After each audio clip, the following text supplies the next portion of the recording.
योएल नबी की किताब 2 अध्याय और 28 पद से अंत तक बाइबल कहती है, उन बातों के बाद मैं सब प्राणियों पर अपना आत्मा उड़ेलूंगा। तुम्हारे बेटे और बेटियां भविष्यवाणी करेंगे और तुम्हारे पुरनिये स्वप्न देखेंगे। तुम्हारे जवान दर्शन देखेंगे। तुम्हारे दास और दासियों पर भी मैं उन दिनों में अपना आत्मा उड़ेलूंगा। मैं आकाश में और पृथ्वी पर चमत्कार अर्थात लहू और आग और धुएं के खंभे दिखाऊंगा। यहोवा के उस बड़े भयानक दिन के आने से पहले सूर्य अंधेरा होगा और चंद्रमा रक्त सा हो जाएगा। उस समय जो कोई यहोवा से प्रार्थना करेगा वह छुटकारा पाएगा और यहोवा के वचन के अनुसार सिय्योन पर्वत पर और यरूशलेम में जिन बचे हुओं को यहोवा बुलाएगा वे उद्धार पाएंगे। आज दुनिया में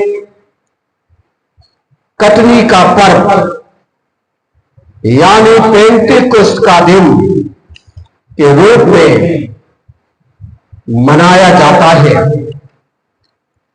जो यीशु मसीह के मरने और जी उठने के 50वें दिन बाद आता है। और बाइबल कहती है जब ये कटनी के पर्व का त्योहार लोग मना रहे थे और यरूशलेम तमाम धार्मिक लोगों से भरा हुआ था, दुनिया के तमाम देशों के, और तब प्रेरित काम 2 अध्याय में अगर हम पढ़े वहां पर पहले ही पद से, और वहां एक अजीब सब अपने अपने तरीके, कोई सो रहा था, कोई तमाम अपनी तैयारी कर रहा था, कोई कुछ कर रहा था, कोई सामान खरीद रहा था, और अचानक कुछ लोग एक अटारी पर परमेश्वर के वायदे के अनुसार प्रार्थना कर रहे थे, और अचानक वहां पर एक भूलडोल हुआ और जो आग निकली है, लोगों ने हर एक को क्या कर दिया, उस घर की तरफ आकर्षित कर दिया। दुनिया के तमाम लोग जहां थे, बड़े भी, उनका ध्यान एक छोटे से घर की तरफ आकर्षित कर दिया, क्योंकि परमेश्वर वहां पर अपनी सामर्थ के साथ लोगों से क्या करने लगा। वहां सनसनाहट की आवाजें आई, जीवें फटी, बोलियां बोली, यही तक सीमित नहीं हुआ। 2 अध्याय बताता है प्रेरितों के काम, जब पेंटेकोस्त का दिन आया तब वे सब एक जगह इकट्ठे थे और आकाश से एक आंधी आई और एक आवाज ध्वनि के साथ, और उस घर की तरफ गई और वो घर संसावास से गूंज उठा, और लोगों ने वहां आग की जीवें फटती हुई देखी, और वहां हर एक उस व्यक्ति के ऊपर ठहरी हुई थी और वो उनको कोई नुकसान नहीं पहुंचा रही थी। बाइबल कहती है वो पवित्र आत्मा में क्या कर रहे थे, और वो सब पवित्र आत्मा से भर गए, और पवित्र आत्मा ने जैसे भी उन्हें बोलने की सामर्थ्य दी, और वो फर्क फर्क भाषाओं में बातचीत करने लगे। आकाश के नीचे जो हर एक जाति में से धार्मिक और भक्त लोग यहूदी जो यरूशलेम में और थे, वहां मौजूद थे, और जब वो शब्द हुआ और वहां पर आकर लोग भागते हुए नजर आए, आकर भीड़ लग गई और लोगों के अंदर घबराहट पैदा हो गई। हर एक के कानों में एक ही बात मन में गूंज रही थी, ये लोग मेरी भाषा में बात कर रहे हैं, देखो ये जो बोल रहे हैं, क्या ये सब गलीली नहीं? तो फिर हम क्यों हर एक अपने देश की भाषा को सुन रहे हैं? क्योंकि इसलिए क्योंकि परमेश्वर लोगों से बातचीत कर रहा है, और जिस दिन परमेश्वर लोगों से बातचीत करता है, लोग घरों में ठहर नहीं सकते। मैं अभी एक व्यक्ति की एक देश के बारे में, छोटे से देश के बारे में सुन रहा था, और एक उस छोटे से देश के राजा ने यीशु मसीह को अपना स्वामी ग्रहण कर लिया, और उस देश में सबने, और वहां एक दिन ठहराया जो रविवार का दिन, और उन्होंने कहा जाओ कोई भी काम नहीं करना, आराधना करो, आराम करो और खाओ। परमेश्वर पवित्र आत्मा जब लोगों से बातचीत करता है तो लोग थोड़े नहीं, एक दो व्यक्ति नहीं, पूरा शहर के शहर परमेश्वर के अधीन हो जाता है। आज भी परमेश्वर, लोग सोचते हैं कलीसिया को, चर्च को मिटा दिया जाए और सब कुछ हमारे समान उनके नाम बदल दिए जाए, उनकी पहचान बदल दी जाए, उनके पहनावे बदल दिए जाए, जीने के तरीके बदल दिए जाए। ये तो सब कुछ कर सकते हैं, परंतु कोई इंसान किसी का दिल को नहीं बदल सकता है, लेकिन परमेश्वर है जो लोगों के दिल को बदलता। क्योंकि 37 पद में लिखा है, जब परमेश्वर के दासों ने पवित्र आत्मा से भरकर, और जब लोगों ने कहा ये मेरी भाषा बोल रहे हैं, और तब आप कहते लोगों के हृदय क्या हुए, और परमेश्वर की स्तुति कर रहे थे, और सब लोग वहां खुशी से भर गए, और जो उद्धार पा रहे थे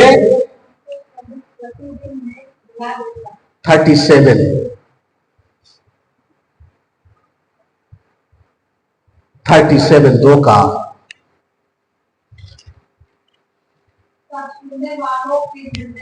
तब सुनने वालों के हृदय छिद गए, और परमेश्वर के उन यीशु मसीह के सेवकों के साथ वो पढ़े,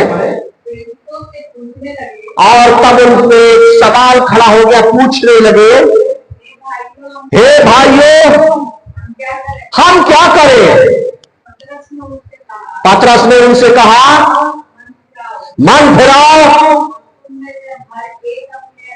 और हर तुम में से हर एक अपने अपने पापों की क्षमा के लिए यीशु मसीह के नाम के क्या करो, बपतिस्मा लो, यानी छुटकारा।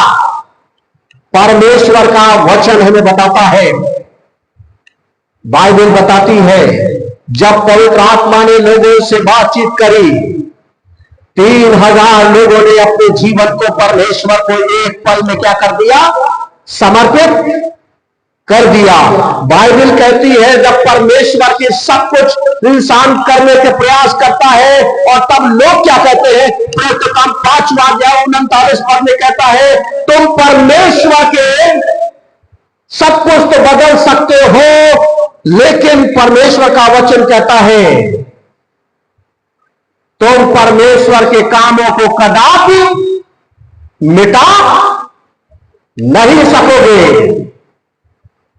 तुम परमेश्वर के कामों को बदल नहीं सकते। हां, शताब्दियां, जब 18वीं शताब्दी के अंत में और 19वीं शताब्दी के आरंभ में, और तब यह चर्चा चल रही थी, आश्चर्य कर्मों के दिन समाप्त हो गए और आप सब कुछ, तब पवित्र आत्मा उस छोटे से झुंड पर उतर आया और उस छोटे झुंड ने पूरी दुनिया में सुसमाचार आज भी परमेश्वर के आश्चर्य कर्मों के साथ काम कर रहे। बाइबल कहती है परमेश्वर उसके आश्चर्य कर्म सब कुछ समाप्त हो जाएंगे, लेकिन परमेश्वर की कलीसिया कभी समाप्त नहीं होगी। जितना भी आप उसे छेड़ेंगे उतना ही ज्यादा वो अधिक बढ़ेगी, क्योंकि बाइबल कहती है यह उद्धार की कथा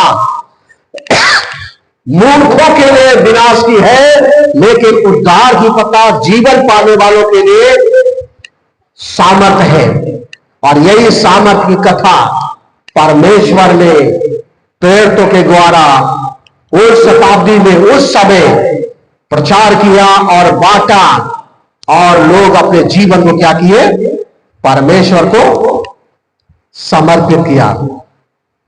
प्रेरित काम 4 अध्याय 13 पद में लिखा है, साधारण लोग जो थे, वहां पढ़े 4 का 13, साधारण दिखने वाले प्रेरित चेले, वो विश्वासी जो प्रार्थना कर रहे थे और उनका जब पवित्र आत्मा से भरे, और जब इन लोगों के साहस को देखा, ये अनपढ़ और साधारण लोग हैं, और बड़े विद्वानों ने पढ़े लिखों ने, डिग्रियों वालों ने आश्चर्य करने लगे, ये सामर्थ्य के काम, इनके सामर्थ्य जो बात करते हैं वे हमारे हृदय को छूने वाली है। ये यीशु के साथ रहने वाले हैं, ये यीशु के साथ रहने वाले हैं।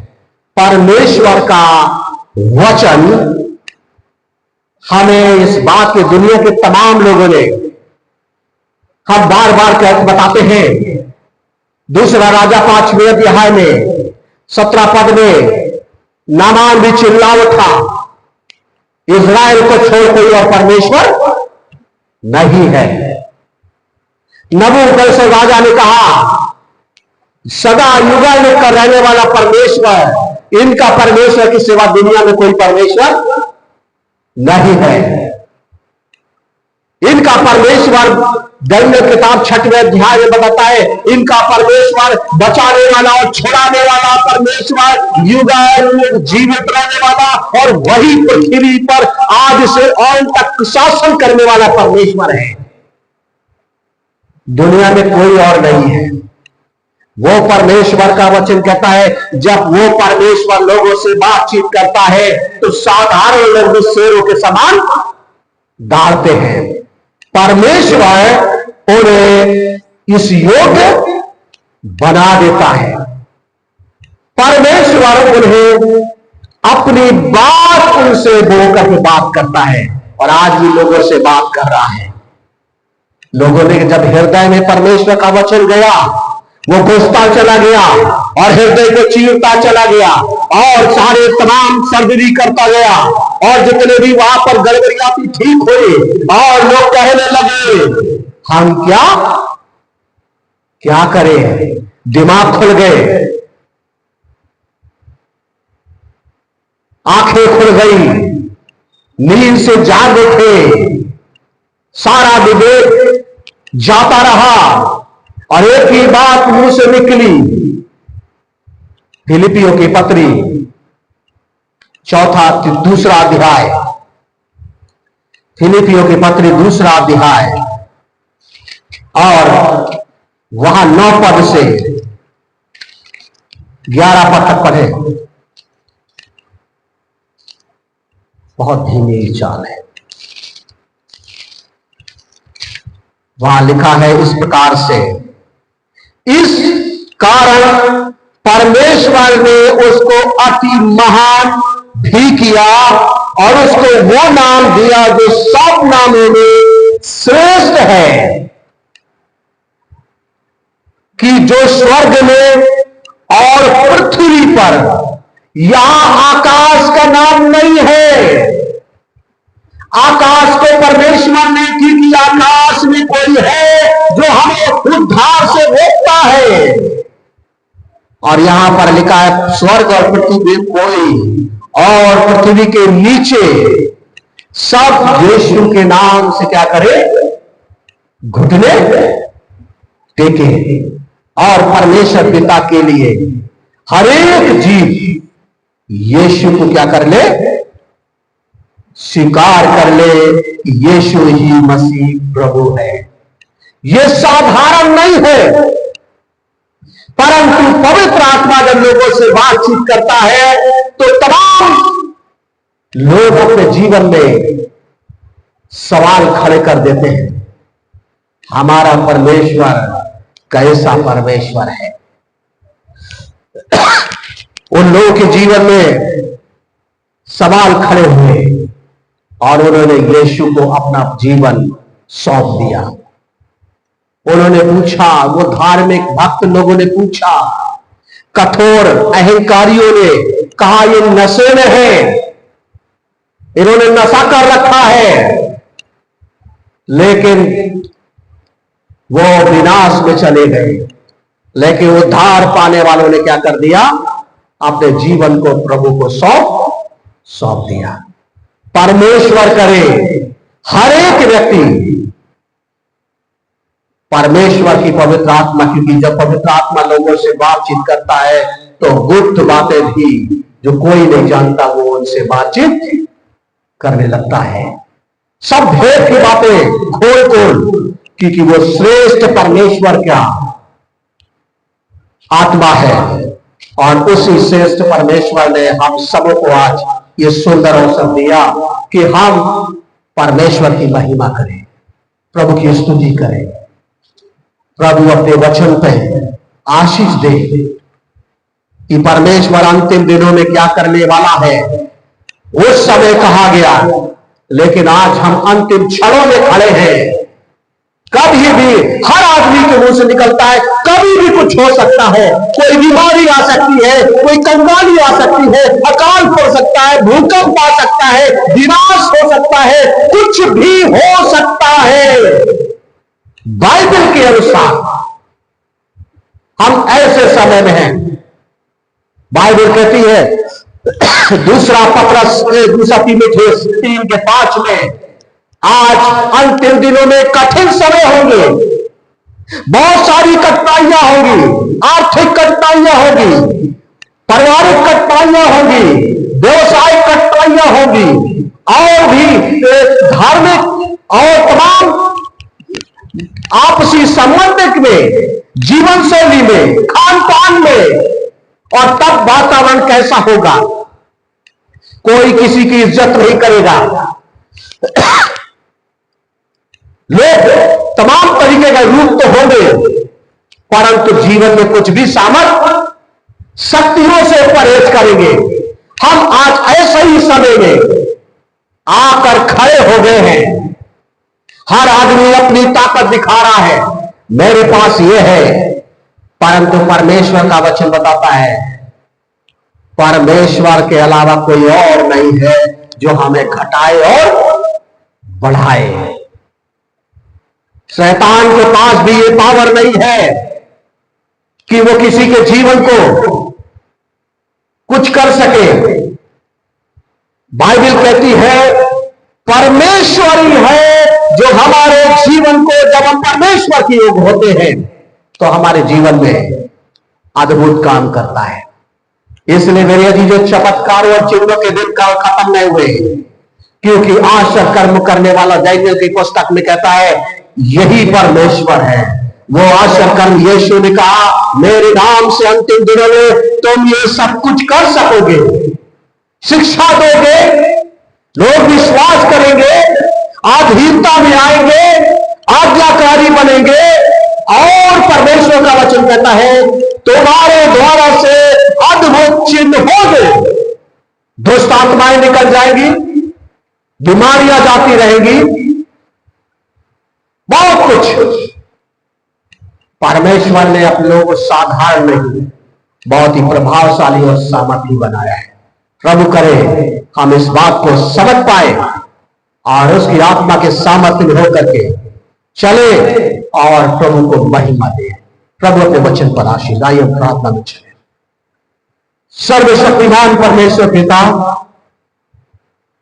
हम आज आपका स्तुति और धन्यवाद करते हैं कि प्रभु जी आपने जो जीवन हमें दिया है और इस जीवन में प्रभु जी तूने हमें वो सामर्थ का भी अभिषेक दिया है, अधिकार दिया है, वो ईमान जिसके द्वारा से बड़े काम होते हैं। होने दे पिता परमेश्वर, इन अंतिम दिनों में हमसे अपनी महिमा दे। सुनने वालों पे आशीष हो, हर एक उस हृदय के द्वार परमेश्वर रहित है, उनके दिलों में प्रभु जी आप काम करें। वो भी कहे यीशु तो मेरा स्वामी हो। जो दुर्बलता में जकड़े हैं वे यीशु के नाम से छुटकारा पाए। वो भी कहे प्रभु मेरा सामर्थी परमेश्वर है, जिसने हमें चंगाई दी है, छुटकारा दिया है। धन्यवाद परमेश्वर आपके वचन के लिए, धन्यवाद आज की सारी बातों के लिए, प्रभु यीशु के नाम में आमीन। प्रभु आशीष दे।